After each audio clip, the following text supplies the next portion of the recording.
Estimado lector, si es que estas líneas caen bajo unos ojos capaces de comprender la verdad sin romperse, le imploro que se detenga aquí mismo. Cierre este manuscrito, quémelo, olvídelo. Continúe viviendo en la bendita, aunque frágil, ilusión que la cordura nos impone. Si por el contrario, una curiosidad morbosa o un temperamento ya inclinado hacia lo abismal le impulsan a seguir, que sea bajo su propia y terrible responsabilidad. Porque lo que he de relatar no son los lamentos de espectros errantes ni el crujir de maderas en una morada abandonada. No, es algo mucho más antiguo, más vasto y, por ello, infinitamente más aterrador. El vislumbre de realidades que yacen fuera del tejido conocido de la existencia, y las terribles consecuencias de intentar forzar una visión sobre ellas. Mi nombre es, o quizás, era, Arthur Penalligón. Un hombre de ciencia, o al menos eso me consideraba hasta hace poco. Un astrónomo aficionado con un interés particular en los fenómenos transitorios y las anomalías celestes. Mi vida, hasta los 47 años, fue una cómoda rutina de observaciones nocturnas, lecturas en polvorientas bibliotecas y la tranquilidad monótona de la soledad elegida. Nunca fui un hombre de gran fortuna, pero una inesperada herencia cambió eso, y con ello, la trayectoria de mi existencia hacia un precipicio de locura cósmica. El legado provenía de un tío abuelo lejano, un tal Elias Thorne, de quien apenas tenía conocimiento. Las habladurías familiares lo describían como un excéntrico, un recluso que se había desvanecido de la sociedad décadas atrás, persiguiendo no se sabía qué quimeras en un remoto rincón del mundo. Lo heredado no era dinero en efectivo ni propiedades urbanas. Era una parcela de tierra aislada en una meseta azotada por el viento, en una costa particularmente inhóspita y poco transitada, rematada por una estructura de piedra oscura y ángulos extraños que, según los documentos, Thorne había erigido y apodado la Atalaya Negra. La curiosidad pudo más que la prudencia. Siempre me atrajo lo inusual, lo que se escondía en los márgenes de la ciencia convencional. La idea de una atalaya en un lugar tan desolado, construida por un pariente con fama de lunático, apelaba a mi sentido de la aventura intelectual. Tras los necesarios trámites, emprendí el largo y arduo viaje hacia el lugar. La llegada fue tan desoladora como había anticipado. La carretera, más bien un sendero de tierra, terminaba abruptamente al pie de una empinada pendiente que conducía a la meseta. El aire era frío y estaba saturado de humedad salina. El viento aullaba como una bestia primordial. Y allí, contra el cielo perpetuamente gris, se alzaba la Atalaya Negra. No era una torre gótica ni una fortaleza medieval. Era una construcción baja y maciza, de una piedra tan oscura que parecía absorber la luz, con muros que se elevaban en ángulos sutilmente incorrectos, dando una sensación de inestabilidad visual a pesar de su aparente solidez. Las ventanas, pocas y estrechas, estaban cubiertas por contraventanas de hierro corroído. No había rastro de vida, ni siquiera vegetación prosperando cerca de los muros. Entrar fue como penetrar en un sepulcro. El interior olía a polvo antiguo, moho y algo más, algo metálico y acre que no pude identificar. Las habitaciones eran espartanas, con muebles pesados y anticuados cubiertos por sábanas. Mi atención se centró rápidamente en la biblioteca y el estudio de Thorne, situados en los niveles superiores de la atalaya, a los que se accedía por una escalera de caracol de piedra que parecía desgastada por siglos de uso, no décadas. La biblioteca era un laberinto de estanterías repletas de tomos. No eran los libros que uno esperaría encontrar en la colección de un ermitaño. Tratados de alquimia, textos esotéricos en lenguas olvidadas, volúmenes sobre geometría no euclidiana, notas sobre la resonancia cósmica y la arquitectura dimensional.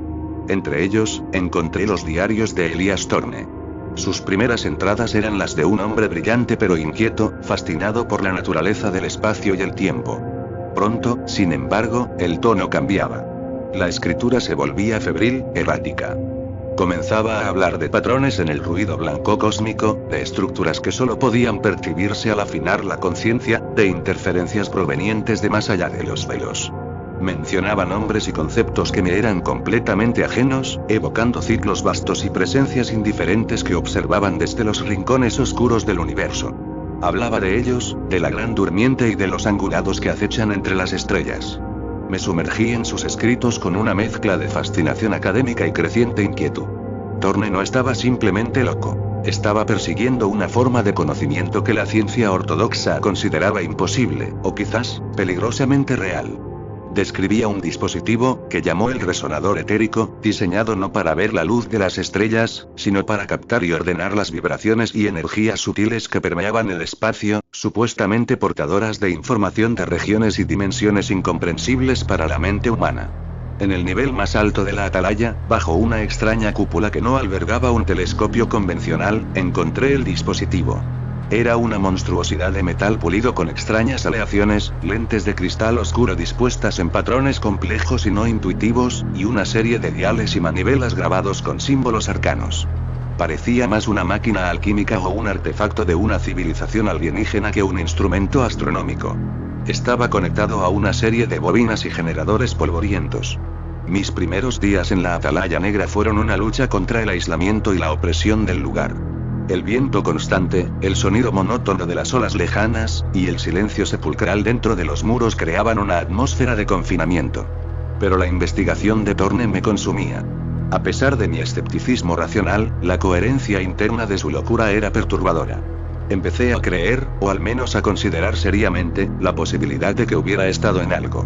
Pasé semanas limpiando el resonador, descifrando los diagramas y notas crípticas de Thorne para entender su funcionamiento. Era una pseudociencia retorcida, una fusión de física teórica especulativa, metafísica y una comprensión intuitiva de fuerzas que yo apenas podía concebir. Según sus escritos, el dispositivo alineaba al observador con ciertas frecuencias o planos de existencia que normalmente escapaban a nuestra percepción tridimensional. Finalmente, llegó el día en que sentí que había comprendido lo suficiente, o quizás mi obsesión me impelía a actuar. Tras preparar los rudimentarios generadores, activé el resonador etérico. Se encendieron luces extrañas dentro de las bobinas, un zumbido bajo y penetrante llenó el aire, y los cristales oscuros parecieron palpitar con una luz interna y enfermiza. Colocándome frente a la pantalla de visualización, ajusté los diales según las últimas instrucciones de Thorne. Al principio, solo había estática, un remolino caótico de colores que no parecían pertenecer al espectro conocido. Pero persistí, recordando las notas de Thorne sobre la sintonización fina y la necesidad de calmar la mente. Concentré mis sentidos, esperando ver patrones en el ruido, quizás alguna forma de onda inusual. Entonces, sucedió. La estática no desapareció, sino que cambió. Adquirió una cualidad estructurada, una geometría en constante flujo que violaba todas las leyes de la perspectiva y la lógica espacial.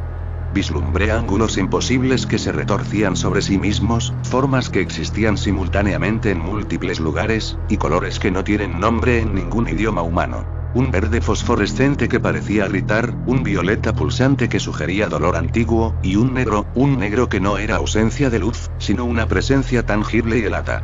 No eran imágenes en el sentido convencional. Eran percepciones directas, datos sensoriales que mi cerebro luchaba por procesar, como si me estuvieran mostrando una cuarta o quinta dimensión a través de una ventana de 3.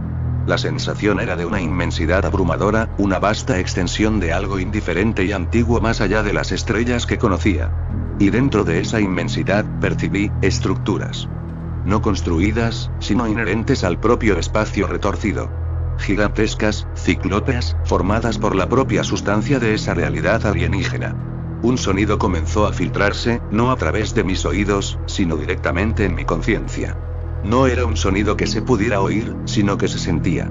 Era una resonancia grave, una pulsación lenta y vasta que parecía surgir de las profundidades de esa existencia extraña. No era hostil, pero era aplastante en su indiferencia, como la marea de un océano cósmico que apenas registra la mota de polvo que es nuestra realidad. El terror me paralizó, pero no era el terror de ser atacado. Era el terror de la insignificancia absoluta, de la revelación de que nuestra existencia, nuestras leyes físicas, nuestra propia comprensión de la realidad, son solo una burbuja frágil flotando en un océano de lo desconocido, habitado por cosas que simplemente son, ajenas a cualquier concepto humano de bien o mal, o siquiera de vida. Y luego, percibí la mirada. No una mirada con ojos, sino la sensación de una conciencia, vasta y antigua, que de alguna manera notó la pequeña perturbación causada por mi experimento. No había curiosidad ni malevolencia, solo un reconocimiento fugaz, como un gigante que siente una ligera vibración en la superficie de un mundo distante. Pero esa fugacidad era lo aterrador. Implicaba que mi vislumbre era solo un instante en sus eones de existencia, y que yo era menos que un átomo para su escala. El zumbido del resonador se intensificó, la geometría retorcida de la pantalla pareció acercarse, amenazando con desbordarse en mi propia realidad. Sentí una presión inmensa, como si el espacio mismo se estuviera contrayendo a mi alrededor. El aire se volvió gélido, y el olor metálico y acre se hizo insoportable. Con un grito ahogado que apenas rompió la resonancia que inundaba mi mente, apagué frenéticamente los generadores.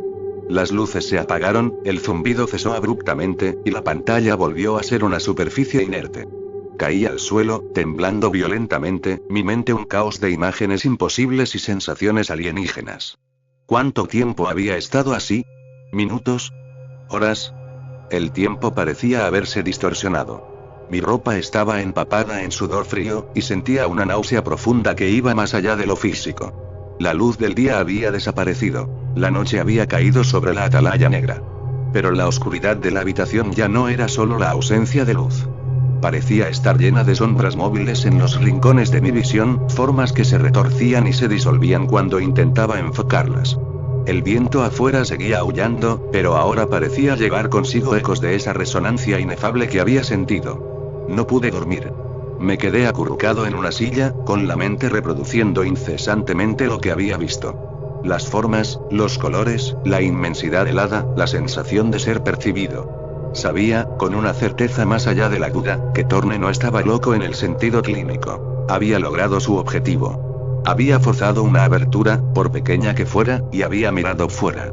Y lo que había visto lo había roto. Los días siguientes fueron un descenso a mi propia versión de su abismo. No volví a encender el resonador. La simple visión de aquel artefacto me producía un pánico paralizante. Pero no importaba. Lo que había visto se había grabado a fuego en mi conciencia. Cerraba los ojos y la geometría imposible danzaba en mi mente. Escuchaba y creía oír los ecos de la resonancia. Miraba al cielo nocturno y ya no veía estrellas, sino los vacíos aterradores entre ellas, y sentía la presión de las realidades que acechaban justo al borde de mi percepción. La atalaya negra se volvió una prisión. No podía irme. ¿A dónde iría? ¿Cómo podría explicarle a alguien lo que sabía? ¿Cómo podría vivir en el mundo normal, sabiendo la verdad fundamentalmente aborrecible sobre la naturaleza del cosmos? Cada nube parecía un portal potencial, cada sombra un atisbo de esas formas retorcidas. La propia tierra bajo mis pies parecía menos sólida, como si la realidad fuera solo una membrana delgada sobre un horror insondable. Thorne había mencionado que la visión podía dejar marcas. Al principio, pensé que se refería a la locura. Pero pronto empecé a notar cosas. Los objetos inanimados parecían cambiar sutilmente de forma cuando no los miraba directamente. Las líneas rectas en el suelo parecían curvarse. Los ángulos de las paredes de la atalaya, que ya eran extraños, parecían intensificarse, volviéndose más agudos, más imposibles. Y la sensación de la mirada, de ser observado desde la inmensidad, nunca me abandonó del todo. Comencé a destruir los diarios de Thorne, quemándolos página por página en la chimenea.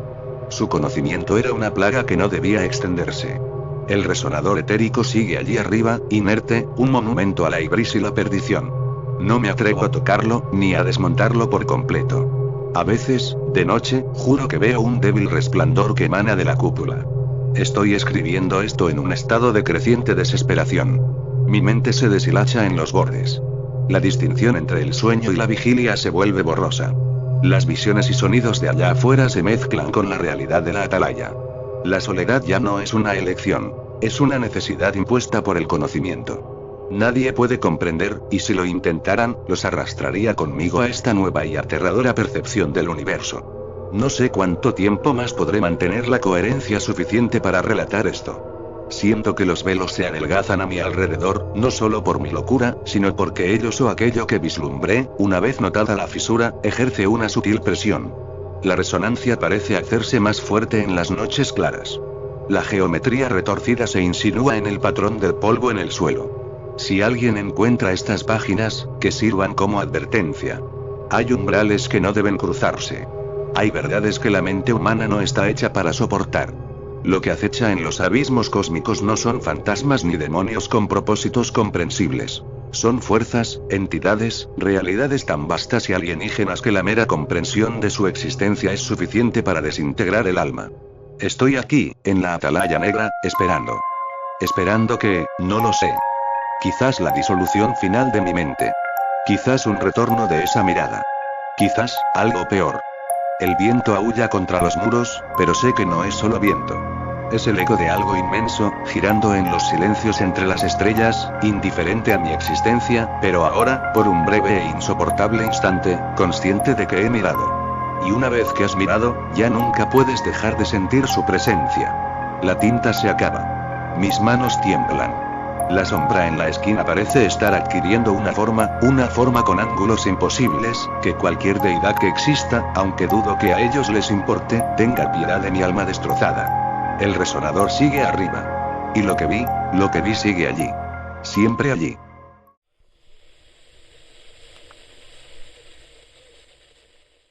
Fragmentos del diario de registro ictiológico y geológico Dr. Alistair Finch, Estación de Investigación Submarina Profunda Tritón, Fosa de Agal número 7 entrada 1. 14 de octubre.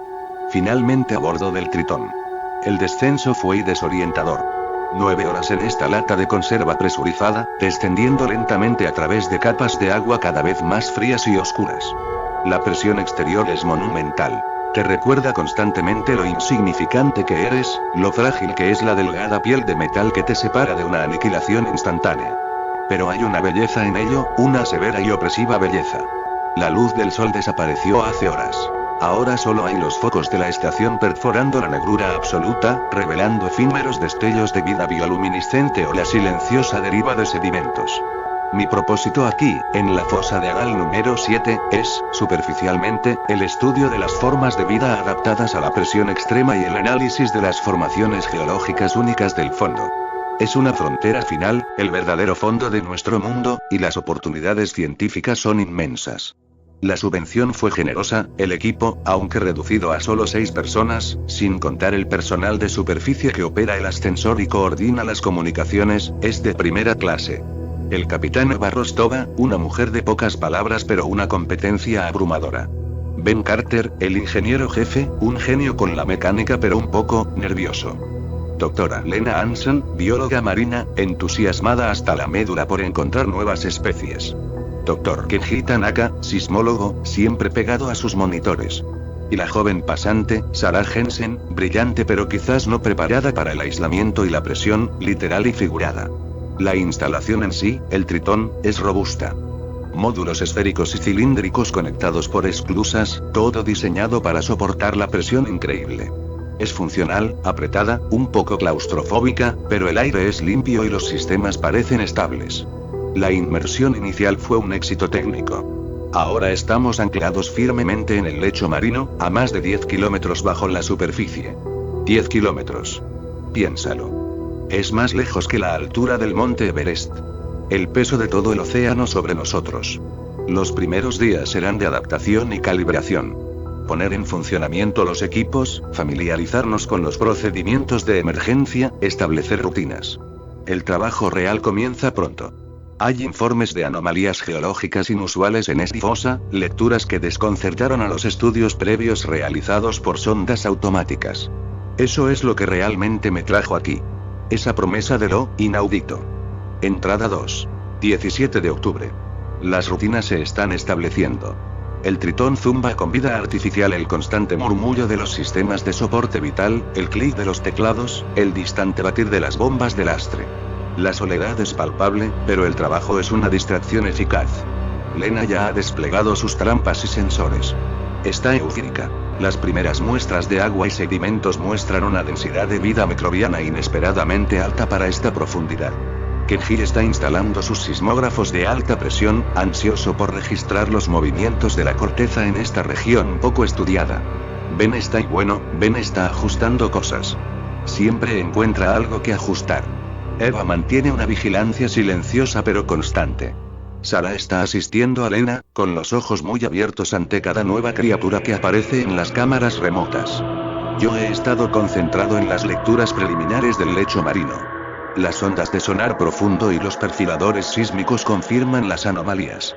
Hay una formación aquí, sepultada parcialmente bajo los sedimentos, que no se ajusta a ningún modelo geológico conocido.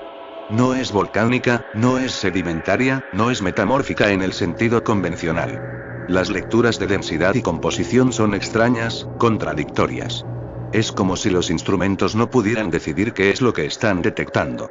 Mañana, si todo va bien, desplegaremos el ROV pesado, el Barracuda, para una inspección visual más cercana y quizás para tomar algunas muestras preliminares de la superficie expuesta de la formación.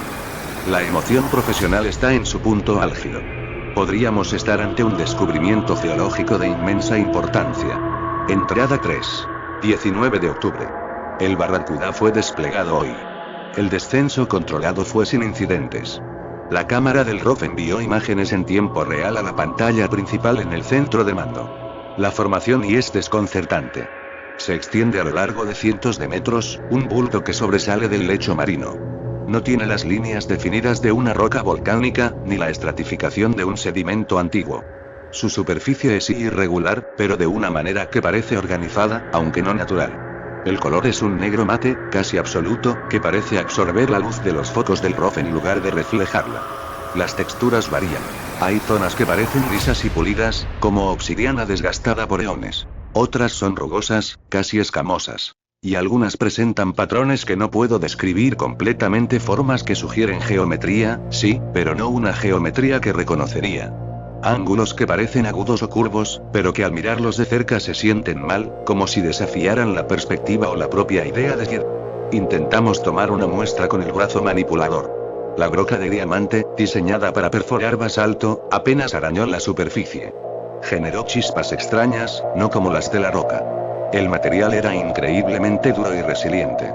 Más preocupante fueron las lecturas. Cuando el ROV se acercó, varios de los sensores empezaron a arrojar datos erráticos. Los magnetómetros se volvieron locos.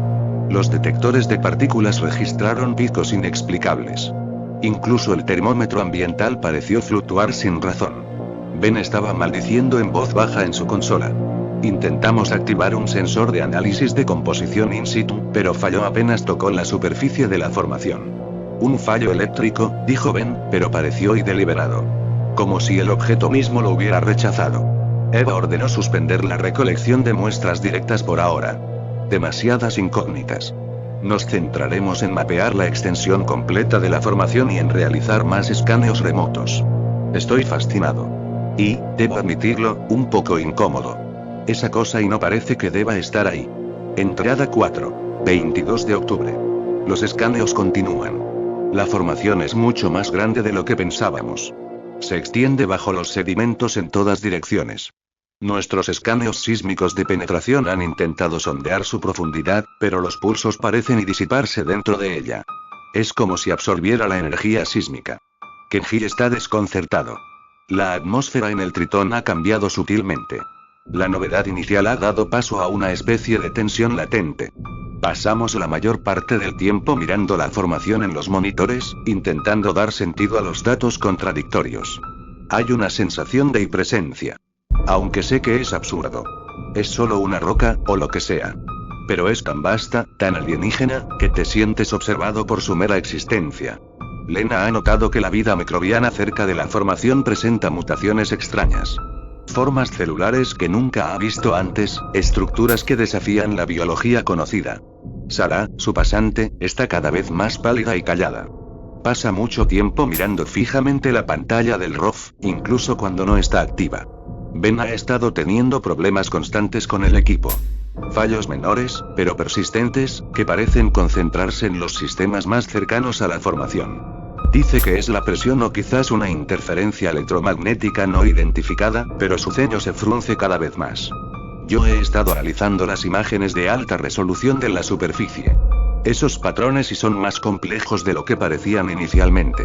Hay una simetría subyacente, pero una que no obedece a las reglas euclidianas. Líneas que se curvan y se cruzan de maneras que no tienen sentido en 3 dimensiones normales.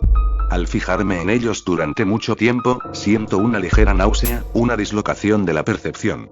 Como si mis ojos y mi cerebro no pudieran ponerse de acuerdo sobre lo que están viendo. Anoche tuve dificultades para dormir. Los ruidos normales de la estación parecían indiferentes. Amplificados, distorsionados. El zumbido de los sistemas sonaba a veces como un lamento distante, el crujido del casco bajo la presión como un golpeteo deliberado.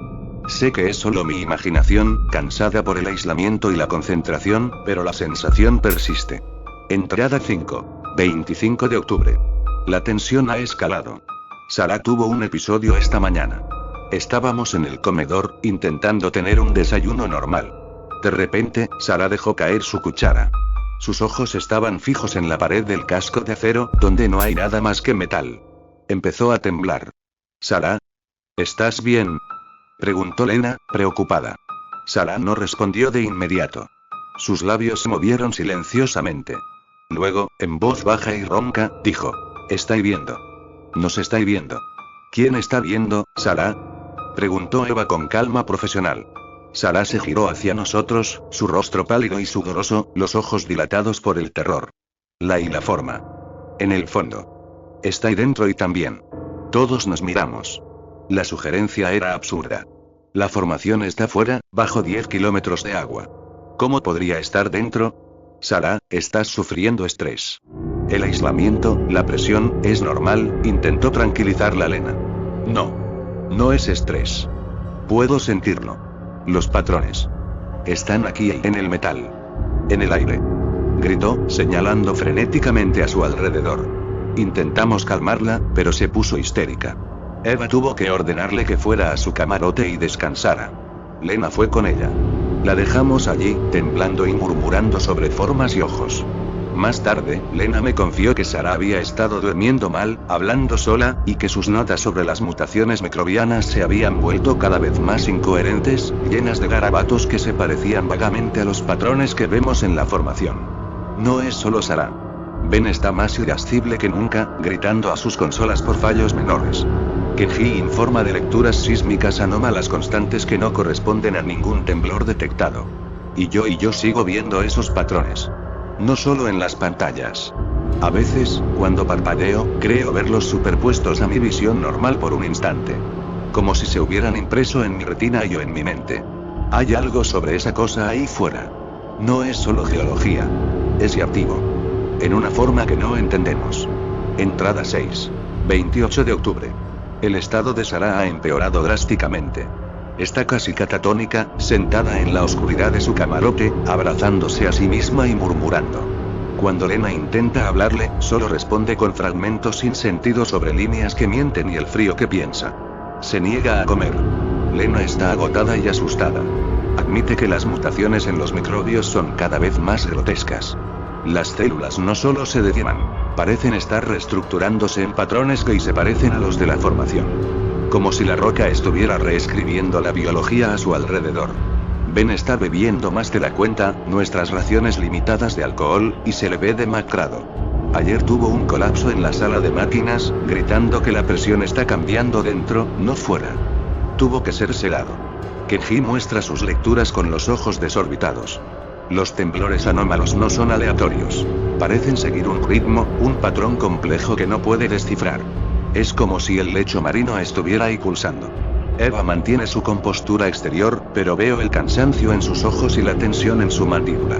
Ha intentado contactar con la superficie para informar de la situación médica y la creciente preocupación, pero nuestras comunicaciones se han vuelto intermitentes y llenas de estática. Ben dice que es la presión o un fallo del transpondedor, pero siento que es y otra cosa. He pasado las últimas 48 horas analizando la formación. Hemos logrado obtener una pequeña muestra superficial utilizando una técnica de ablación por láser a baja potencia, lo que generó menos interferencia que la perforación mecánica. La muestra es diminuta, del tamaño de una uña, pero es suficiente. Bajo el microscopio electrónico, la estructura del material es imposible. No está compuesto por átomos y moléculas dispuestas en una red cristalina o amorfa normal. Hay algo más dentro. Estructuras que son más densas que la materia atómica, que parecen existir en múltiples estados simultáneamente. Los enlaces no son químicos, son conceptuales. Es como si la materia estuviera organizada por ideas, no por fuerzas físicas. Los patrones que vi en la superficie no son solo superficiales. Están tejidos en la estructura misma del material.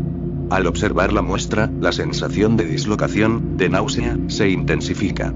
Siento como si mi mente estuviera siendo estirada en direcciones no euclidianas, intentando comprender algo para lo que no fue diseñada. Estoy empezando a creer lo que decía Sarah. No es una roca inerte. Estáis haciendo algo. Y ese algo nos está afectando. A todos nosotros. A nuestra percepción, a nuestra biología, a nuestra cordura. Entrada 7. 31 de octubre. La situación es desesperada. Sarah murió anoche. No por enfermedad o accidente. Su cuerpo simplemente se detuvo. Como si la voluntad de vivir le hubiera sido arrebatada, o la estructura misma de su existencia biológica se hubiera desenredado. Estaba recostada en su litera, con los ojos abiertos, fijos en el techo metálico. No había miedo, solo una vasta y espeluznante ausencia. Lena está desconsolada. Ben apenas funciona. Pasa horas en silencio, mirando al vacío, o entra en rabietas violentas contra el equipo. Dice que lo oye. No susurros. Dice que oye el silencio incorrecto, el vacío que grita desde la formación. Intenta arreglar cosas que no están rotas, destrozando componentes vitales en su frenesí. Eva tuvo que confinarlo en su camarote. Kenji sigue con sus lecturas sísmicas. El patrón se ha vuelto más complejo, más rápido. Ya no lo llama un ritmo. Lo llama una escalera. Una escalera hacia abajo. Ha empezado a dibujar símbolos extraños en sus cuadernos, copias de los patrones de la formación, pero distorsionados, retorcidos. Lena está obsesionada con las muestras microbianas. Ha encontrado un espécimen que ya no se parece en absoluto a la vida. Es una masa gris y palpitante que exhibe los patrones de la formación de forma activa, moviéndose y cambiando. Ha aislado una pequeña cantidad en un contenedor presurizado, fascinada y horrorizada a partes iguales. Ha dejado de comer, absorta en su trabajo. Eva es la única que mantiene la apariencia de control, pero la veo temblar cuando cree que nadie la observa. Ha intentado varias veces iniciar el protocolo de emergencia y ascender, pero Ben, antes de ser confinado, saboteó partes del sistema de lastre. Ahora no podemos ascender sin reparaciones mayores, y Ben es el único que sabe cómo hacerlas. Estamos atrapados. Y yo ya no puedo distinguir claramente entre lo que es real y lo que es impuesto por la formación. Los patrones son constantes ahora. Los veo en las paredes, en las caras de mis compañeros, en mi propia mano cuando la miro. Se retuercen, cambian, sugieren formas que mi mente no puede procesar. La náusea es perpetua. Es una náusea del alma, no del estómago. Una sensación de que la realidad misma está siendo retorcida, que las reglas del universo se están reescribiendo a nuestro alrededor por esa vasta y antigua cosa en el fondo. He estado estudiando mis muestras con más intensidad. La estructura interna no es solo material organizado de forma extraña. Parece contener información. Densamente empaquetada, no en forma de datos binarios, sino como si fueran grabados conceptos, ideas, memorias y de algo incomprensiblemente antiguo. Algo que existía antes de las leyes de la física, antes de la vida tal como la conocemos. La formación no es solo una roca extraña. Es una puerta. O un fragmento de algo que existe detrás de la realidad, filtrándose a través de esta manifestación material en nuestro universo. Y al estudiarla, al estar expuestos a ella, nos está adaptando. Cambiando. Nos está reconfigurando para comprender lo que contiene, pero el proceso está destruyendo nuestras mentes y cuerpos. Nos está abriendo a una realidad para la que no estamos equipados. Siento su presión. No la presión del agua. Una presión de la existencia. Un peso de edad cósmica, de indiferencia abismal. La formación no es malévola en un sentido humano. Es peor. Es ajena, basta, y nosotros somos menos que polvo ante su escala y propósito. Entrada 8. 2 de noviembre. No sé cuánto tiempo más podremos mantener alguna apariencia de funcionamiento. El tritón se siente como un ataúd. La luz artificial parece atenuarse, no por un fallo, sino como si fuera absorbida por la oscuridad que la formación irradia, una oscuridad que parece haber empezado a permear el metal mismo. Lena ya no habla. Simplemente observa su cultivo mutante, sus ojos fijos y vacíos. Susurraba antes, pero ahora solo hay silencio. Un silencio que, irónicamente, es más perturbador de lo que los susurros hubieran sido. Hay una capa de sudor frío y grasiento en su piel, y sus dedos tamborilean en un patrón complejo en la superficie del contenedor, un patrón que reconozco de la formación. Kenji ha dejado de registrar datos. Pasa sus horas dibujando compulsivamente los patrones en cualquier superficie. Paredes, sus propias manos, la mesa. Ha desarrollado una especie de tics, movimientos espasmódicos que parecen imitar las formas angulares de sus dibujos. Su rostro está cubierto de cortes por rascarse con las uñas. Ben sigue encerrado, pero sus gritos han cesado. A veces oigo un raspado suave y constante desde su camarote. No quiero pensar qué está haciendo. Eva es la más fuerte, o la que mejor disimula. Sigue intentando comunicarse con la superficie, pero el enlace está muerto. Completamente muerto. Estamos solos. Ha intentado evaluar el daño a los sistemas de lastre ella misma, pero no tiene el conocimiento profundo de Ben. La vi sentada en la silla del capitán, con la cabeza entre las manos, el metal frío del tritón pareciendo temblar a su alrededor, no por los movimientos de la corteza, sino por otra cosa. La formación está creciendo. O tal vez es solo mi percepción la que cambia, pero en las cámaras del ROF, que aún funcionan, milagrosamente, parece que el bulto en el lecho marino es más prominente, más extendido. Y los patrones en su superficie son más claros, más complejos. He estado explorando. No físicamente. En mi mente. Utilizando la pequeña muestra que obtuve. Es como si fuera una llave. Al concentrarme en los patrones dentro de ella, siento que mi conciencia se expande, se retuerce, se conecta con algo vasto. Veo y visiones. No imágenes en el sentido normal. Conceptos. Geometrías imposibles que existen en más de 3 dimensiones. Colores que no están en el espectro visible, que duelen al verlos. Una escala temporal que reduce la existencia de nuestro universo a un parpaleo insignificante. Veo la formación no como una roca, sino como una manifestación de algo mucho más grande. Un apéndice. Una interfaz. Un punto de contacto entre nuestra frágil realidad y otra. Una realidad y estructuras. De pensamiento puro, pero un pensamiento que no es humano, ni biológico, ni siquiera basado en la lógica que conocemos. Es un pensamiento que es la existencia misma, organizado en patrones imposibles. Siento que la formación está ahí despierta. Y nos ha notado. No con interés o malevolencia, sino como una criatura enorme puede notar las bacterias en su piel. Nuestra presencia, nuestro intento de analizarla, ha activado algo. Y ese algo nos está transformando para ser digeridos. Para ser entendidos a su escala. Mi propio cuerpo se siente extraño. Hay una picazón constante bajo mi piel. A veces, cuando miro mis manos, parecen desenfocarse por un instante. Los contornos cambian.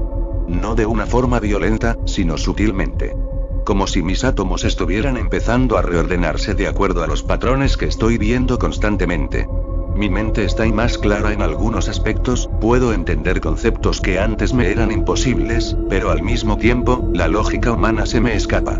Las caras de mis compañeros parecen máscaras, los objetos cotidianos se sienten ajenos. La comida no tiene sabor.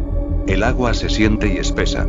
Lo único real es la formación. Y sus patrones. Se están imprimiendo en mi ser. Entrada 9. 3 de noviembre. He estado en la sala de consolas principal. El ROF seguía enviando imágenes. La formación y se están moviendo. Lentamente, imperceptiblemente, se está elevando del lecho marino. Los sedimentos se deslizan a su alrededor. Revela más de su superficie, más de esos patrones retorcidos. Mientras la observaba, la pantalla parpadeó. Por un instante, la imagen de la formación se superpuso con otra cosa. Algo vasto y oscuro. No una sombra. Una ausencia de luz que era más profunda que cualquier oscuridad. Y había formas dentro. Gigantescas. Cambiantes. Sugiriendo volúmenes y dimensiones que no podía procesar. Era como mirar directamente al vacío entre las estrellas, pero encontrar que el vacío estaba lleno de algo que te miraba de vuelta, y ese algo era más grande que el tiempo y el espacio. La visión desapareció casi instantáneamente. Mi cabeza me dolía violentamente. Sentí que mi cerebro sangraba por dentro. Pero la imagen se quedó grabada. No solo en mi memoria. En mi percepción. Ahora sé que la formación no es solo una puerta. Es la punta de algo. Algo inmensamente grande. Kenji estaba dibujando en el suelo con un trozo de tiza que encontró. Sus dibujos eran cada vez más grandes, cubriendo la cubierta. Eran los patrones. Pero se estaban volviendo tridimensionales en su locura, saliendo del plano, doblando las líneas en el aire. Me miró con los ojos inyectados en sangre. La escalera, murmuró. Hemos bajado demasiado por la escalera. Ahora ellos están subiendo. No entendía al principio. ¿Ellos? ¿Quiénes? Pero al mirar sus dibujos, al sentir la creciente presión conceptual de la formación, empecé a entender. No hay ellos en el sentido de criaturas. Es y estructuras. Ideas vivas. La organización del vacío antes de la creación. Y la formación es un conducto. Me retiré a mi camarote. La humedad se condensa en las paredes interiores ahora, a pesar de los deshumidificadores. Pero no es solo agua. Tiene una viscosidad extraña. Y a veces, en el vapor, creo ver los patrones formándose. Tengo la muestra de la formación en mi mesa. La ilumino con una pequeña linterna. La luz parece ser engullida. Pero al observar de cerca, en lugar de oscuridad, veo una infinidad de detalles. Microestructuras que cambian y se reorganizan ante mis ojos. Y siento una atracción. Un deseo de comprender. De dejar que los patrones me abran por completo. ¿Es esto locura? Sí. Sin duda. ¿Pero es locura inducida externamente por una entidad cósmica? ¿O es simplemente la reacción de una mente humana ante la verdad insoportable? La distinción parece carecer de sentido a esta profundidad. Siento que estoy al borde de un descubrimiento final. Un terrible descubrimiento. Los fragmentos de información en la muestra se están volviendo más coherentes para mi mente alterada. Es como si estuviera aprendiendo un lenguaje que no está hecho de palabras, sino de formas y fuerzas. La formación no es solo una cosa. Es una función. Y su función es integrar. Absorber y reestructurar. Convierte la materia familiar en sí misma. Eso es lo que le pasó a Sarah. Su biología fue reestructurada fuera de la existencia. Eso es lo que le está pasando a Lena, a Kenji, a Ben. A mí. Nos estamos convirtiendo en parte de la formación. O, más bien, en parte de lo que la formación representa. Entrada 10. 4 de noviembre. El tritón gime. No el crujido familiar del metal bajo presión. Es un sonido más alto, más agudo. Como si el casco estuviera ahí estirándose. O deformándose. He salido de mi camarote. El pasillo principal está oscuro. La iluminación de emergencia apenas funciona. Hay un olor extraño en el aire. No es un olor a aceite o metal recalentado. Es un olor y hueco. Como el vacío, si el vacío pudiera oler. Kenji está en el centro de mando. No está dibujando. Está de pie, inmóvil, mirando la pantalla principal. El ROV todavía funciona. La imagen es sobrecogedora. La formación se ha elevado aún más. Ya no es un bulto. Es una torre. Una columna negra y angular que se alza desde el lecho marino, perdiéndose en la negrura de arriba. Sus patrones ahora son visibles a gran escala, escalando la superficie con una complejidad que marea. La luz del ROV parece ser devorada antes de tocarla. Y alrededor de la base de la torre y el lecho marino está cambiando. La arena, el limo, las rocas se están contrayendo hacia la torre. Fluyendo como un río lento y oscuro. Y a medida que son absorbidos, se transforman. Las partículas individuales pierden su forma, se vuelven fluidas, luego se reorganizan en esos mismos patrones blasfemos. La materia del fondo marino se está convirtiendo en la sustancia de la formación. Kenji se giró hacia mí.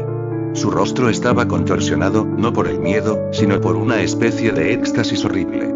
Sus ojos y no eran sus ojos. Eran piscinas de oscuridad que reflejaban formas imposibles. Ascendiendo, susurró, su voz distorsionada, como si viniera de muy lejos. La escalera. Está incompleta. Ellos vienen. Luego, su cuerpo empezó a convulsionar. No como un ataque epiléptico. Era un colapso estructural. Sus extremidades se doblaron en ángulos antinaturales. Su carne pareció aplanarse y expandirse simultáneamente. Los patrones que había dibujado parecían emerger de debajo de su piel. No grité. No pude. Mi mente estaba demasiado ocupada tratando de procesar lo que veía, y fallando.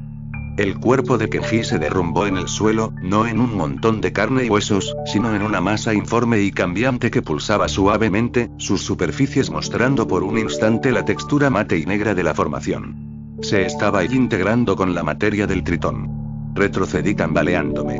La náusea era inmensa. Pero la fascinación y también lo era. Una parte de mi mente, la parte que la formación había alterado, quería acercarse, observar la transformación, comprenderla. La parte humana gritaba en silencio. He regresado a mi camarote. He cerrado la escotilla y la he sellado. Sé que no servirá de nada. La formación no necesita abrirse camino a través del acero. Ya está aquí. En el aire que respiro, en el metal que me rodea, en mi propia mente. La muestra en mi mesa pulsa ahora con una luz interna tenue y sin color. Los patrones giran dentro de ella, invitándome. Me muestran cosas. El origen de la formación. No se originó aquí, en la Tierra. Fue depositada. Hace eones. como una semilla, esperando las condiciones adecuadas. Y nuestra llegada, nuestra curiosidad, nuestra perturbación del lecho marino, fueron las condiciones que necesitaba. Veo la vasta oscuridad detrás de la realidad. La escalera es una vía de acceso. La formación la construye. Y nosotros somos los materiales. Somos el catalizador. Somos los primeros ladrillos conscientes en la extensión de su influencia. Ya no tengo miedo. El miedo es una emoción humana, y siento que gran parte de mi humanidad se está desprendiendo, como piel muerta. Siento una inevitabilidad. Un destino cósmico que es a la vez aterrador y extrañamente liberador. Comprender que somos insignificantes, que nuestra existencia es un accidente momentáneo en un universo vasto e indiferente gobernado por fuerzas que no podemos ni empezar a concebir, es aclarante. Veo los patrones en mis propias manos ahora, claros y definidos. Siento la reestructuración. No es doloroso. Es frío. Una frialdad que llega hasta el núcleo de lo que soy. Mis pensamientos ya no son lineales. Son estructurados. Organizados por los patrones. Lena y Ben y Eva y sus destinos son sellados. Quizás ya se han convertido. Quizás ya están ascendiendo por la escalera, convertidos en parte de la vasta, inerte, pero activa estructura. Yo y voy a seguir observando. Mientras pueda. Mientras quede algo de Alistair Finch para observar. La muestra me llama. La formación llama. El abismo no solo tiene presión física. Tiene una presión existencial. Y nos está aplastando. No en muerte, sino en cambio. Nos está reestructurando a su imagen, una imagen de patrones, de vacío organizado, de una edad que hace que las montañas parezcan polvo reciente. La luz de mi linterna parpadea. No por la batería. Es la formación absorbiéndola. Absorbiéndolo todo. Me pregunto si alguien leerá esto. Si el tritón será encontrado alguna vez. Si lo que queda dentro de él será reconocible. O si seremos solo y otra extensión de la formación. Patrones grabados en la oscuridad, esperando la próxima perturbación. El sonido de raspado suave desde el camarote de Ben ha cesado. En su lugar, hay un sonido diferente. Un suave y crepitar. Como si la materia se estuviera reorganizando. No hay fantasmas. No hay susurros. Solo la realidad que se deshace. Los cimientos de la existencia que se revelan como patrones que no podemos comprender. Me siento ligero. La presión del agua sigue ahí, inmensa, pero la presión existencial de la formación es mayor. Y es interna ahora. Mis dedos se sienten extraños en el teclado. Las letras se mueven. Se reordenan. No son palabras. Son elementos de un patrón mayor. Intento escribir, pero las palabras familiares se resisten, parecen incorrectas. Esto es el final. No de mi vida, tal vez. Pero del yo que conocía. La integración está casi completa. Mi conciencia se está expandiendo, o quizás disolviendo, en los patrones. Puedo ver y puedo ver la escala. Puedo ver la indiferencia. Puedo ver la belleza terrible y sin sentido del vacío organizado. El vaso hoy está quebrantado. La realidad se derrama. Los patrones y son y todo y fin de la entrada. El resto del documento consiste en una secuencia de caracteres sin sentido, garabatos que vagamente se parecen a los patrones descritos por Finch, y manchas que sugieren que algo se derramó o se frotó sobre el teclado.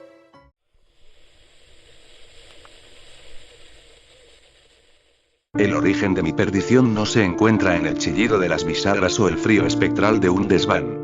No, comenzó, como tantas veces comienza la tragedia para aquellos de mi estirpe, con un número. Una anomalía. Un dato frío y sin emoción en la pantalla parpadeante de un sismógrafo avanzado. Yo era, y supongo que en algún sentido ruinoso aún soy, geofísico. Mi especialidad. Las estructuras profundas de la Tierra, los susurros del manto, las resonancias de las fallas y las extrañas melodías de las rocas en las cimas. Mi vida era una existencia ordenada de lecturas, gráficos y teorías sólidamente ancladas en las leyes conocidas de la física y la geología. Lo desconocido en mi campo era simplemente lo aún no medido, no lo fundamentalmente imposible. ¡Qué ingenuidad! ¡Qué bendita, ignorante paz!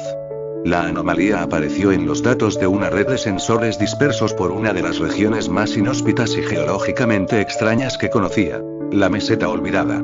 Un vasto y desolado páramo elevado, surcado por cañones profundos y habitado solo por el viento helado y algunas formas de vida tan tenaces como la piedra misma. Los mapas hablaban de formaciones rocosas arcaicas, pliegues tectónicos que desafiaban la lógica convencional y una actividad sísmica menor pero persistente que no se correlacionaba con ninguna falla principal conocida. Para mí, era un laboratorio natural. Había pasado años soñando con desplegar allí mis equipos. Finalmente, llegó la oportunidad. Con una pequeña subvención y el escepticismo condescendiente de mis colegas, organicé una expedición. No una gran caravana, sino un equipo mínimo. 2 asistentes de campo, fuertes y silenciosos, y yo. El viaje en sí mismo fue una prueba de resistencia. Semanas de conducir por pistas inexistentes, sorteando abismos y enfrentando tormentas de arena que parecían erosionar el propio tiempo. A medida que nos adentrábamos en la meseta, el aire se volvía extrañamente denso, el silencio más profundo, y el paisaje adquiría una calidad opresiva. Las montañas se retorcían en formas que parecían doler, las rocas tenían colores que no recordaba haber visto en las tablas geológicas. Mis asistentes, hombres pragmáticos y curtidos, comenzaron a mostrar una inquietud silenciosa. Lo atribuía a la soledad y la dureza del entorno. O, la soberbia del científico. Instalamos nuestro campamento base cerca de la fuente de la anomalía más pronunciada, un punto en los datos que sugería una estructura masiva, increíblemente densa, a una profundidad relativamente somera para su tamaño, y que vibraba con una frecuencia inusualmente estable. El lugar era un pequeño valle lateral, protegido del viento pero dominado por una pared de roca oscura que se elevaba abruptamente, cortada por lo que parecía ser un antiguo deslizamiento de tierra masivo. El silencio era casi total, roto solo por el gemido del viento lejano y un leve, apenas perceptible zumbido que mis oídos, entrenados para escuchar las vibraciones de la tierra, captaban como una resonancia de muy baja frecuencia. Mis asistentes se dedicaron a montar las tiendas y asegurar el perímetro, mientras yo desplegaba los sensores. A medida que los colocaba, las lecturas se volvían cada vez más extrañas. El campo gravitatorio local era anormalmente alto en un punto, la actividad sísmica se concentraba y parecía regular, casi rítmica, lo cual era completamente antinatural. Las ondas sísmicas que rebotaban en la estructura profunda mostraban patrones de difracción que no coincidían con ninguna formación geológica conocida. Era como si estuviera rebotando en un vacío o en un material de propiedades imposibles. Pasaron los días. Los asistentes, John y Miguel, se volvieron taciturnos. Se quejaban de sueños extraños, de un sentimiento de ser observados, de la dificultad para descansar. Yo también dormía mal, acosado por pesadillas vívidas y abstractas. Paisajes de geometrías imposibles, colores que hacían doler la vista, sonidos que se sentían en los huesos. Pero mi obsesión científica eclipsaba el creciente malestar. Estaba al borde de un descubrimiento geológico monumental. Quizás una nueva capa del manto, una extraña intrusión mineral. Mi mente racional buscaba explicaciones dentro del paradigma científico. Los datos señalaban inequívocamente el pie de la pared de roca oscura. Allí, el deslizamiento de tierra había expuesto una sección de la montaña. No era solo roca. Había algo más. Una sección de la pared tenía una textura diferente, más lisa, con bordes extrañamente rectos y ángulos que no se veían en la fracturación natural. Con el equipo de perforación portátil, comenzamos a trabajar. La roca exterior era increíblemente dura, pero una vez que la atravesamos, el material subyacente era diferente. No era mineral. Era algo que se sentía denso pero no rígido, de un color negro profundo que absorbía la luz de una manera antinatural. A medida que profundizábamos, se hizo evidente que no estábamos perforando roca. Estábamos entrando en una estructura. Los bordes eran limpios, el interior sorprendentemente liso. Era un túnel. Uno que no podía haber sido formado por procesos naturales. El aire en su interior era aún más frío y denso, y el zumbido de baja frecuencia se volvió más pronunciado, vibrando en el pecho y los dientes. John y Miguel estaban visiblemente nerviosos. Su renuencia a entrar era palpable. Les aseguré que solo era una formación geológica inusual, quizás una cueva de origen volcánico peculiar. Mi propia voz sonaba hueca en la oscuridad. Con linternas y equipos de medición, avanzamos. El túnel descendía en una pendiente suave, sus paredes lisas y frías al tacto. La oscuridad era absoluta, una negrura que parecía tener sustancia. Nuestros focos apenas la perforaban. Después de lo que parecieron horas, aunque mis mediciones de distancia sugerían solo unas pocas docenas de metros, el túnel se abrió en una vasta cámara. Y aquí es donde las palabras de un hombre cuerdo fallan, y donde la necesidad de recurrir a descripciones que rozan lo blasfemo se vuelve imperativa. La cámara no era una cueva. Era una construcción. Sus dimensiones eran vastas, perdiéndose en la oscuridad más allá del alcance de nuestras luces, pero su geometría, esa geometría, no era euclidiana. Las paredes se curvaban de maneras que sugerían la existencia de más de 3 dimensiones espaciales.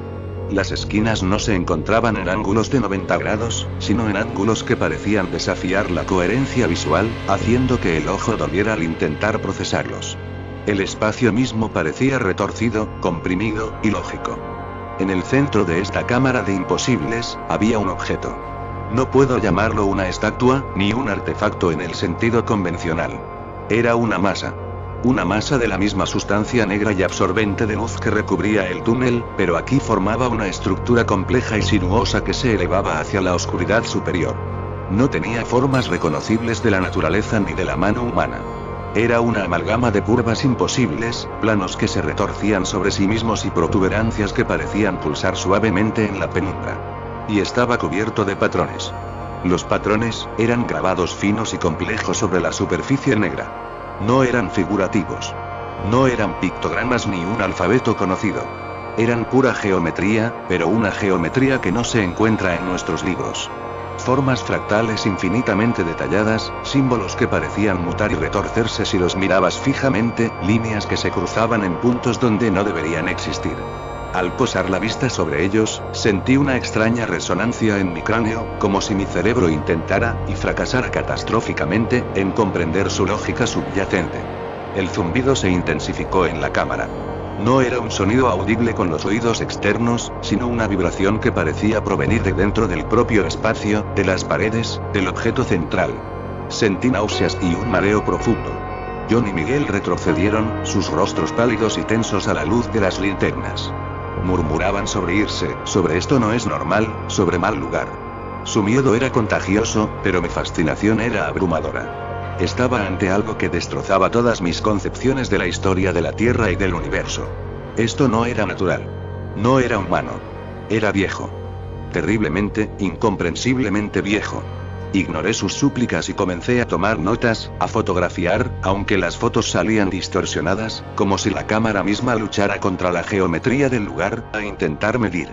Mis instrumentos se volvieron erráticos. La brújula giraba salvajemente. El telémetro láser daba lecturas incoherentes. El magnetómetro registraba un campo que cambiaba constantemente de polaridad. El georradar rebotaba en la sustancia negra como si fuera un abismo. La única cosa que funcionaba eran mis grabadoras de audio, aunque el zumbido las saturaba, y mis cámaras fotográficas, que capturaban la forma del objeto y la tortuosa geometría de la cámara. Pasamos varias horas en ese lugar impío. Horas que parecieron siglos o minutos, el tiempo mismo parecía maleable allí dentro. La presión, no solo atmosférica sino una presión existencial, aumentaba con cada momento. El zumbido se volvía insoportable, resonando en mis huesos. Comencé a ver movimiento en la periferia de mi visión, sombras que no correspondían a la luz de nuestras linternas, cambios sutiles en los patrones grabados. Mis pensamientos se volvieron confusos, saltando de la excitación científica al terror puro y paralizante. Finalmente, la resistencia de mis asistentes se rompió. Con gritos ahogados de miedo, retrocedieron por el túnel. Me llamaron, me rogaron que los siguiera. Yo, en mi trance de descubrimiento y creciente horror, me debatí. Pero la necesidad de salir, de procesar lo que había visto a la luz del día, o al menos, bajo el cielo nocturno normal, prevaleció. Salimos del túnel sintiendo como si hubiéramos escapado de las fauces de algo primordial. La luz del día nos pareció cegadora. El aire de la meseta, aunque frío, se sintió fresco y limpio comparado con la atmósfera pesada y resonante de la cámara. John y Miguel estaban catatónicos. No hablaban, solo temblaban y miraban con ojos vacíos hacia el túnel sellado de nuevo por el deslizamiento que habíamos despejado. Intenté tranquilizarlos, pero mi propia voz sonaba extraña. Yo estaba temblando también, pero mi temblor venía de una mezcla de terror y una euforia enferma. Había visto algo que ningún ser humano en milenios, quizás nunca, había visto. Los días siguientes en el campamento fueron una tortura. Mis asistentes apenas comían, no dormían. Hablaban de voces que los llamaban desde la montaña, de la tierra misma respirando a su alrededor. Uno de ellos intentó huir una noche, corriendo desesperado por la meseta. Lo encontramos al amanecer, acurrucado bajo una roca, murmurando sobre formas en las estrellas y la luna. Estaban perdiendo la cordura. Y yo también lo estaba. Los sueños empeoraron. Ya no eran solo paisajes abstractos. Eran visiones de entidades, no como seres vivos, sino como principios matemáticos o conceptuales, vastos y fríos, manipulando la realidad como si fuera arcilla maleable. Vislumbré ciudades que no podían existir en el espacio tridimensional, construidas con la misma geometría de la cámara subterránea. Escuché zumbidos que se convertían en coros disonantes, cantando la entropía y la indiferencia del cosmos. Vi los patrones, los grabados de la cámara, replicados en las escamas de criaturas que se arrastraban por mundos distantes, en la estructura de las galaxias, en la forma de las propias visiones. Eran una lengua universal. Una lengua de horror cósmico. Mi análisis de las fotografías y las grabaciones en el campamento solo profundizó el abismo. Los patrones no tenían una lógica secuencial como un texto, sino una lógica estructural. Parecían describir relaciones, conexiones, resonancias entre la sustancia del objeto, la geometría del espacio y algo más. Algo que tenía que ver con las frecuencias de vibración, con la interacción de la materia con fuerzas que no conocíamos. Me di cuenta de que el objeto no era un artefacto inerte en el sentido de una herramienta abandonada. Era más como una terminal, un receptor, un órgano de algo inmensamente mayor. La cámara no era solo un cuarto. Era una cámara de resonancia. La estructura en el centro era un punto focal. Y los patrones eran la interfaz. Eran instrucciones, o quizás, la notación de una partitura que la Tierra misma estaba tocando, una partitura que resonaba con esa estructura, activándola. Mis asistentes, para entonces, estaban completamente perdidos. John apenas respondía. Miguel dibujaba frenéticamente los patrones de la cámara en la arena, en las rocas, en su propia piel con fragmentos afilados. Susurró una noche que los patrones eran llaves, que abrían puertas a donde ellos esperaban. Habló de la gran resonancia, de un tiempo en que la Tierra cantaría la canción correcta y las barreras se disiparían. Su locura reflejaba extrañamente las horribles intuiciones que surgían en mi propia mente. Comprendí que mi presencia, mi estudio, mi enfoque mental en los patrones y la estructura, estaba actuando como un catalizador. Estaba proporcionando la energía intelectual, la conciencia que faltaba para interpretar la lengua de los grabados. Al intentar entender, estaba sintonizándome con la frecuencia del objeto, y este me estaba devolviendo su realidad. Una realidad que era incompatible con la cordura humana. La noche en que John se perdió definitivamente, gritando incoherencias sobre el cambio y la fusión de formas, algo cambió en el campamento. El zumbido se volvió audible, no solo en mi interior, sino en el aire. Las rocas de la meseta comenzaron a emitir un brillo débil y pulsante, con colores que eran imposibles. Un violeta que sabía a miedo, un verde que sonaba a disonancia. El cielo nocturno, normalmente un manto estrellado y familiar, se retorció. Las constelaciones se desplazaron de sus posiciones conocidas, formando nuevas y aterradoras configuraciones que parecían reflejar los patrones de la cámara. No eran estrellas, sentí con un pavor frío. Eran agujas de luz en la carne del cosmos, conectadas por hilos de geometría. Miguel estaba sentado en la entrada de su tienda, sus ojos fijos en el cielo retorcido. Su murmullo se volvió más claro, más coherente, aunque infinitamente más aterrador. Está empezando, susurró. La Tierra está cantando. La estructura responde. La piel del mundo se vuelve transparente. Ellos vienen a través del canto. El canto. El zumbido. La resonancia. Era la clave. La estructura subterránea no era solo un objeto. Era una estación emisora o receptora. Los patrones eran la programación. Y la meseta olvidada no era solo un lugar. Era una interfaz geológica, un punto débil, una cicatriz antigua donde la realidad se había doblado o roto una vez. El terror me invadió, pero la obsesión me tenía paralizado. Tenía que entender. Tenía que ver hasta el final. Mientras Miguel se sumía en un estado catatónico, con una sonrisa de éxtasis terrible en su rostro, yo recogí mis notas y volví hacia el túnel. La entrada que habíamos despejado parecía ahora una herida abierta en el flanco de la montaña. El aire que emanaba de ella pulsaba con el zumbido, ahora una cacofonía de frecuencias superpuestas que atacaba mis tímpanos y mi mente. Regresar a la cámara fue una inmersión en la locura. La oscuridad ya no era total. La sustancia negra de las paredes y el objeto central emitían un brillo interno, débil pero persistente, de ese violeta y verde imposibles. Los patrones grabados parecían moverse, retorciéndose y pulsando con una vida antinatural. El zumbido era ensordecedor, un coro de vibraciones que sentía en cada célula de mi cuerpo. Me acerqué al objeto central. Su superficie estaba tibia, vibrante. Al tocarla, sentí una descarga, no eléctrica, sino conceptual. Miles de años de existencia de la estructura, miles de años de la canción de la Tierra filtrándose en ella, miles de años de la conexión con ellos. La información se vertió en mi mente no como pensamientos o imágenes, sino como realidades primordiales, verdades cósmicas que mi cerebro no estaba construido para contener. Vi la Tierra no como un planeta, sino como un nudo en una vasta red de energía y existencia que se extendía a través de dimensiones que desafiaban la concepción. Vi la estructura como un punto de anclaje para esa red.